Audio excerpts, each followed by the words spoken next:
आपको ये जो आप वीडियो देख रहे हैं, क्लिप देख रहे हैं, ये ओल्ड एज होम की है। मेरी बेटी जो है सबसे छोटी वाली, उसको गाने का बहुत ज़्यादा शौक़ था, तो हमने उसको एक सिंगिंग ग्रुप में डाला है जहाँ पे वो जाके सिंगिंग करना सीखती है।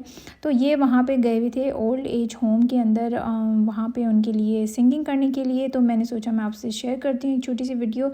यहाँ पर ओल्ड एज होम्स में बहुत ज़्यादा पैसे लगते हैं। जब कोई वहाँ जाके रहता है या एडमिट कराते हैं तो सबसे पहले तो उनकी अपनी पेंशन होती है, इसके अलावा उनकी कुछ जायदाद वगैरह होती है जिसको वो बेच के वहाँ पे जाके अच्छी तरीके से रहते हैं। मैंने तो यही सुना है कि काफ़ी एक्सपेंसिव होता है ये, और अल्लाह ताला हर एक के हाल पे रहम करे, बस यही दुआ है। यहाँ पे मैं आपको दिखाऊंगी कि स्विट्ज़रलैंड में शामें कैसे शुरू होती हैं, सूरज कैसे गुरूब हो रहा है और किस तरीके से यहाँ पे शाम का आगाज़ होता है। वैसे तो रोड्स पे आप यहाँ पर 8 बजे के बाद सारी लाइट्स जो हैं ऑफ़ देखेंगे और काफ़ी ऐसा लगता है कि बस अजीब सा ही है, मगर ये यहाँ का माहौल ही ऐसा है। जब मैं नई-नई यहाँ पर आई थी तो मुझे बड़ी घबराहट होती थी, बड़ी कोफ्त होती थी, क्योंकि मैं रोशनी के शहर से आई थी, रोशनियों का शहर कराची से। वहाँ पे हर वक्त रोशनियाँ होती हैं, रोड पे चहल-पहल और शोर-शराबा। यहाँ पर बिल्कुल सन्नाटा और खामोशी हो जाती है 8 बजे के बाद, मगर ये वक्त जो है मेरे ख़्याल में 6 बजे का है और मैं अपने बेटे को उसके कराटे में छोड़ के वापस जा रही थी। तो मैंने सोचा मैं वीडियो रिकॉर्ड करती हूँ उन सब के लिए जिनको शौक़ है यहाँ पे बाहर का व्यू देखने का। तो आप इस वीडियो में काफ़ी सारा व्यू देखेंगे, मुझे ड्राइव करते हुए भी देखेंगे। आप मुझे तो नहीं देख सकेंगे, लेकिन ये मैं ड्राइव करते हुए ही वीडियो बना रही हूँ। आई होप कि आप सब खैर खैरियत से हों। मैं जो है थोड़ी सी मेरी तबीयत जो है नासाज है, और अगर आपको बोलते बोलते मेरी आवाज़ थोड़ी सी नीचे जाते हुए दिखे तो समझ जाइएगा कि मुझे थोड़ी सी मुश्किल हो रही है बोलने में, क्योंकि मुझे कुछ एलर्जी हो गई है। उस एलर्जी की वजह से मेरे पूरे फेस पे जो है स्वेलिंग हो रही है इस वक्त। ये तीसरी दफ़ा हुआ है मेरे साथ पिछले 3 महीनों में, और मैं मेडिसिन्स ले रही हूँ और मुझे अभी तक पता नहीं चला है या कि किस चीज़ से एलर्जी है। बहरहाल अल्लाह बेहतर करेगा। अच्छा, मैं वीडियो के बीच में आपको एक प्रोडक्ट दिखाना चाह रही हूँ। ये कॉस्रक्स एडवांस स्नेल सीरम है, और ये जो है ना, ये मैंने पहली दफ़ा डिस्कवर किया था आज से 6 से 7 महीने पहले। और मैं आपको इसकी अगर तारीफ़ करने पे आऊँ तो मैं आपको क्या बताऊँ, मगर रिसेंटली मैं आपको इसलिए शेयर कर रही हूँ क्योंकि मेरी स्किन पे जो भी रिएक्शन वगैरह हुआ था, लाइक मुझे किसी चीज़ से एलर्जी है, पता मुझे अभी तक नहीं चल सका किस चीज़ से। उसका अलग से मुझे टेस्ट करवाने के लिए हॉस्पिटल जाना पड़ेगा। बहरहाल एक अदर स्टोरी है।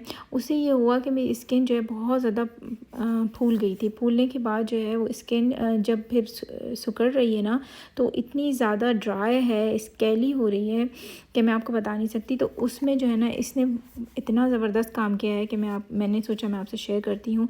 ये इतना बेस्ट है कि अगर आप अपना फेस वॉश करने के बाद टोनर के तरीके से भी आप इसको यूज़ करें। वैसे तो ये सिरम है, टोनर के एज अ टोनर भी यूज़ करें ना आप, आपकी स्किन को बहुत अच्छा करता है ये आपकी स्किन को मॉइस्चराइज़ करता है। इसके अलावा जो आजकल ग्लास स्किन का कॉन्सेप्ट चल रहा है, उसके लिए भी ये परफेक्ट चीज़ है। आप इसको लगाएं, आपकी स्किन ग्लास स्किन की तरह ही लगेगा। आपकी स्किन हो रही है बिल्कुल ऐसी हो जाती है, सॉफ्ट सी और मज़ेदार सी। इसके अलावा ये अगर आपके इन्फ्लेमेशन है तो वो उसको भी हल्का करता है, अगर आपके डार्क स्पॉट्स हैं तो उसको भी फेड करेगा। इसके अलावा आपके लिए बेहतरीन मॉइस्चराइज़र भी के तौर पे भी काम करता है, और मैंने देखा है हर कोई आजकल इसको यूज़ कर रहा है। सारे के सारे मेकअप आर्टिस्ट जो हैं उनकी जो रूटीन है उसके अंदर ये मेन है। बिफ़ोर मेकअप भी आप इसको यूज़ कर सकते हैं। आपका फाउंडेशन ऐसा आपकी स्किन पे चमकता हुआ बैठेगा ना, कैसा लगेगा। आपने कितना सारा तो आप पानी पीते हैं, वैसे पानी पीना बहुत ज़रूरी भी है। कितना सारा आप बहुत ज़्यादा हाइड्रेटेड इंसान हैं, आप बहुत अपनी स्किन का ख्याल रखते हैं, ऐसा लगेगा आपको। इसने मेरी स्किन के लिए बहुत हेल्प की है। मेरी स्किन पे बहुत ज़्यादा डार्क स्पॉट्स थे जो इसने फेड किए हैं। आप अपनी जो नॉर्मल आपकी स्किन केयर रूटीन है उसमें आप इसको यूज़ करके देखें। आप पहले जब यूज़ करें तो हफ़्ते में 2 दफ़ा यूज़ करें। इसके अलावा अगर आप कोई सिरम की तलाश में हैं तो ये एंटी एजिंग के लिए भी बेस्ट है आपके लिए, तो इसको ज़रूर आप इस्तेमाल करें। अगर आपको कोई कहीं से नहीं मिलता तो मैं नीचे लिंक दे रही हूँ आपको, आप उस लिंक पे, मेरी वीडियो के नीचे लिंक है, उस पर क्लिक करके आप इसको बाय कर सकते हैं। ये 200 फ्रैंक तक का कोई सिरम आता है ना यहाँ पर, उसके मुकाबले का है ये, और अंडर $30 जो है आपको आराम से मिल जाएगा। पाकिस्तान में भी मेरे ख्याल में ये कहीं कहीं अवेलेबल है, उसका मुझे अंदाज़ा नहीं है कहाँ, मगर अगर आप बाय करना चाहते हैं तो मेरी वीडियो के नीचे लिंक है। ये मेरी देखिए सेकंड बॉटल है, मैं फ़र्स्ट फिनिश कर चुकी हूँ। जब भी मैं आपको इसका रिव्यू दे रही हूँ, ये मेरा आज़मूदा एक समझ लें सिरम बन गया है, जब भी मैंने सोचा मैं आपसे शेयर करती हूँ। अदरवाइज़ मैं कोई भी नई चीज़ लेती हूँ तो मैं यही कहती हूँ कि मैं आपको बताऊँगी। देखिए मैंने हाथ के पीछे सिर्फ एक आपने पंप यूज़ करना है, बस एक, और ये इतना लंबा चलेगा, आपके पास 6 से 7 महीने तो कवर करेगा। अब मैंने दिन में 2 दफ़ा यूज़ किया है। शुरू में मैंने कम यूज़ किया, फिर मैंने इतना यूज़ हो गई कि मैंने दिन में 2 दफ़ा भी यूज़ किया। देखें कितनी चमकती हुई स्किन हो गई है इसकी, आप खुद देखें। तो ज़रूर आपने नीचे लिंक पे जाके अगर बाय करना है तो करें, और मुझे ज़रूर बताइएगा कि आपको कैसा लगा। बहरहाल मैं अपनी वीडियो आगे कंटिन्यू करती हूँ। अच्छा, मैं यहाँ पे बहुत सारे ऐसे क्वेश्चंस को कवर करने की कोशिश करूँगी जो मेरी वीडियोस में अक्सर आते हैं अबाउट स्विट्ज़रलैंड।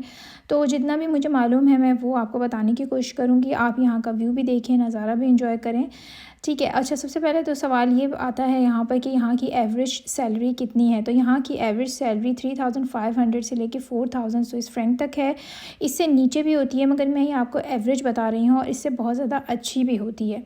अच्छा, कहते यही हैं और है भी यही बात कि स्विट्ज़रलैंड बहुत ज़्यादा एक्सपेंसिव है। यहाँ पर रहना, यहाँ पर अच्छा लाइफस्टाइल के साथ ज़िंदगी गुजारना काफ़ी एक्सपेंसिव है, और ये बात हकीकत भी है। आजकल के दौर में ख़ास तौर पर रिसेशन में, जहाँ सारी दुनिया में ही मुसीबत आई हुई है, और पाकिस्तान की तो बात ही क्या करें, वहाँ पे तो बेचारे लोग बहुत ही ज़्यादा परेशान हैं, और इसके अलावा भी सारी दुनिया में हम भी यहाँ पर भी बहुत परेशान हैं, हालांकि स्विट्ज़रलैंड में रहते हैं। जो भी रिसेशन का टाइम आया है, तो उस टाइम में आप लोग कैसे अपने जो है एक्सपेंसेस जो हैं वो उसको मेंटेन करते हैं। अब इस टाइम में जो है मैं ये समझती हूँ कि जो भी है हर एक को कुछ ना कुछ काम करना चाहिए, और अगर मियाँ बीवी दोनों काम नहीं करते तो ज़िंदगी की गाड़ी बहुत मुश्किल हो जाती है, घसीटना समझ लें। और माशाल्लाह हम लोग 5 हैं, 3 मेरे बच्चे हैं, मैं और मेरे हस्बैंड।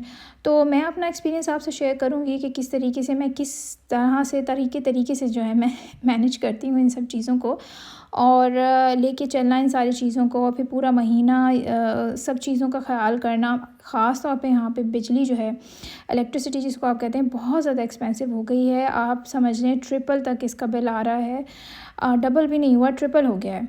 और ताकि लोगों को मुश्किल ना आए, इस वजह से हर 3 महीने में इस बार बिजली का बिल आ रहा है। हालांकि हर 6 महीने में आता था, अब उन्होंने ये किया है कि हर 3 महीने में दे रहे हैं, और ताकि लोगों पे ज़्यादा ज़ोर ना पड़े, हालांकि ज़ोर तो फिर भी पड़ रहा है।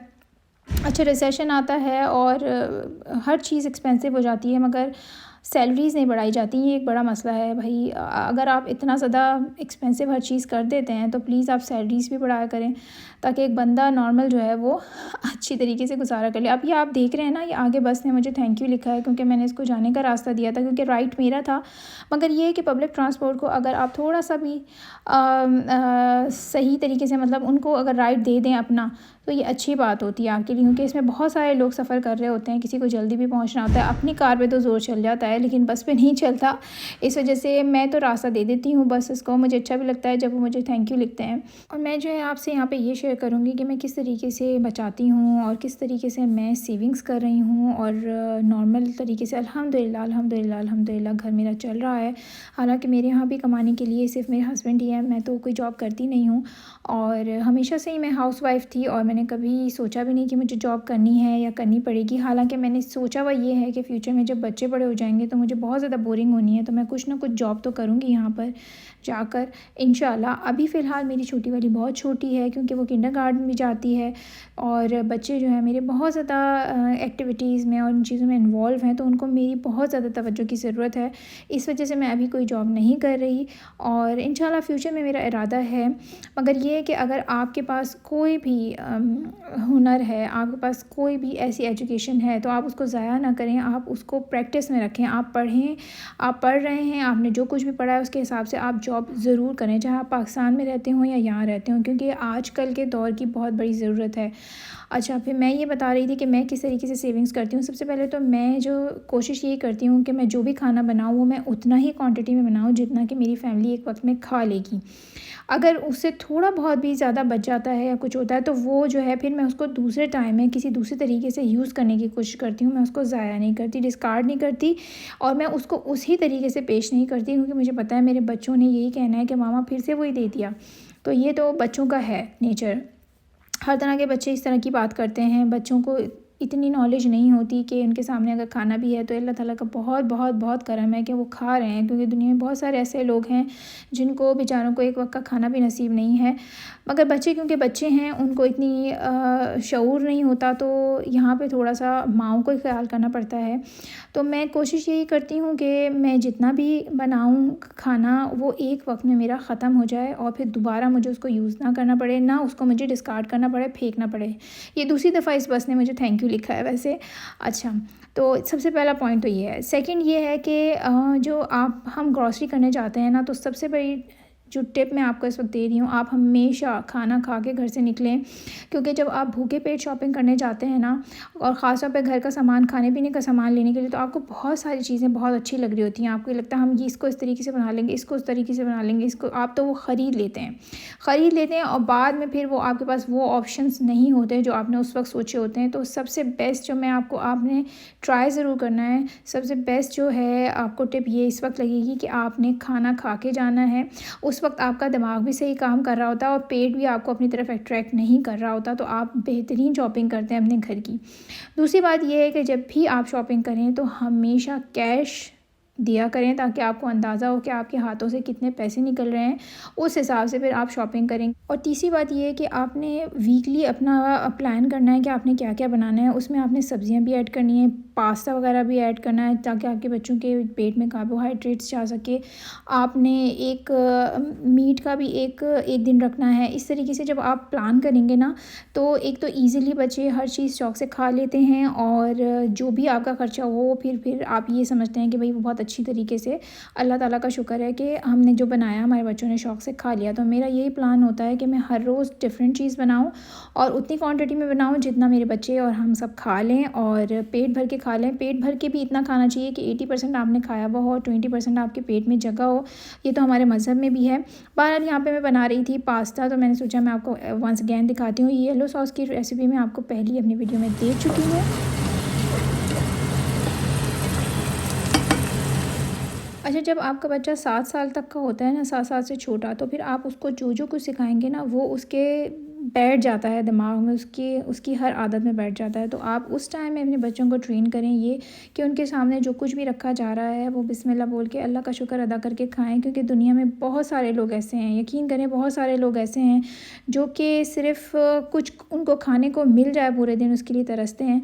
तो ये एक बहुत अच्छी प्रैक्टिस होती है जो हम मदर्स को करनी चाहिए। अच्छा, यहाँ पे पास्ता मेरा बन गया है, इसमें बहुत सारी किस्म की चीज़ ऐड करूँगी ताकि मेरे बच्चों के लिए बहुत अच्छी बात है। एक आपके जब बच्चे बड़े हो रहे होते हैं ना, उनको एक तो चीज़ बहुत आप दें, आप इसके अलावा कार्बोहाइड्रेट्स देने की कोशिश करें। हफ्ते में एक दफ़ा आप उनको मीट भी दें और ग्रीन सब्जियों का इस्तेमाल बहुत ज़्यादा करें।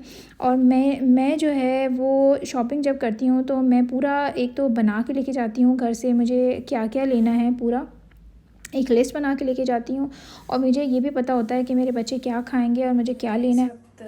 मेरे किचन का हाल ये है, तो जल्दी बर्तन धोती हूँ, फिर उसके बाद क्योंकि संडे है तो इस्त्री भी करनी है।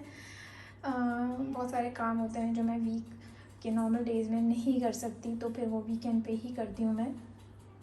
तो जल्दी से बर्तन धोते हैं, फिर उसके बाद बाकी काम स्टार्ट करते हैं। Sunday is working day. इसके अलावा भी आप बहुत सारे तरीक़ों से जो है अपने घर को मैनेज कर सकते हैं। ये इस तरीके से कि आपने जब वॉशिंग करनी है, वॉशिंग मशीन चलानी है, तो आप ये देखें किन आवर्स में आपके यहाँ बिजली जो है हाफ़ प्राइस में है। स्पेशली उन आवर्स में हाफ़ प्राइस में होती है इलेक्ट्रिसिटी जब जो भी इंडस्ट्री है वो बंद हो चुकी होती है, लाइक रात के वक्त में। इसी तरह सैटरडे को यहाँ पर जो है 1 बजे के बाद बिजली जो है, इलेक्ट्रिसिटी जो है वो हाफ़ प्राइस की होती है। तो मैं कोशिश यही करती हूँ कि रात को या तो वॉशिंग मशीन चलाऊँ, और मैं जो है डिश वॉशर बिल्कुल यूज़ नहीं करती। एक तो मुझे शौक़ भी नहीं है और मुझे सही भी नहीं लगता, मुझे ऐसा लगता है कि हाथ से बर्तन धोना ज़्यादा बेहतर है।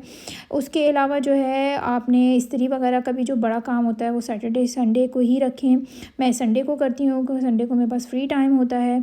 इसके अलावा आप घर की क्लीनिंग का ख़ास तौर पर ख्याल रखें। घर के अंदर जितनी गंदगी होती है उतनी बरकत कम होती है। आपके इस तरह एक्टिव रहने से आपका घर भी साफ़ रहता है और बरकत भी होती है। यहाँ दीजिए मुझे इजाज़त, मैं बहुत ज़्यादा ख्याल रखती हूँ। इंशाल्लाह फिर मिलेंगे। अल्लाह हाफ़िज़।